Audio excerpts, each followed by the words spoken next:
श्री गोपाळ कृष्ण भगवान की जय। लीळा नंबर 458।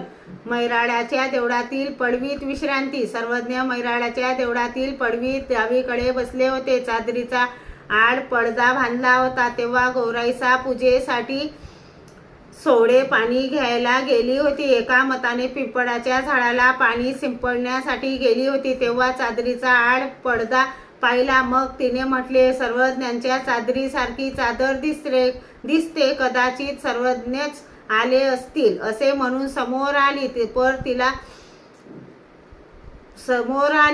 तर तिला सर्वज्ञ दिसले। मग सर्वज्ञांना दंडोते घातले, श्रीचरणा लागली। सर्वज्ञांनी विचारले, बाई, इंद्रभट्ट गावात आहेत काय?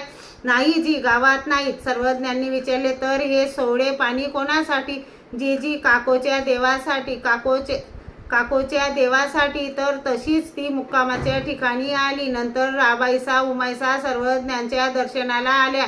सर्वज्ञांना दंडते घातली, श्रीचरणा लागल्या। मग लखाईसा आणि आबाईसाने एकमेकांना श्रेमालिंगन दिले। ते एकमेकांचे प्रेमाचे नातेवाईक होते। आबाईसा सर्वज्ञांजवळ बसली आणि सर्वज्ञांना उपारासाठी विनंती केली। सर्वज्ञांनी विनंती स्वीकारली। मग ती लखाईसाला आपल्या मुक्कामाच्या ठिकाणी घेऊन गेली। श्री गोपाळ कृष्ण भगवान की जय।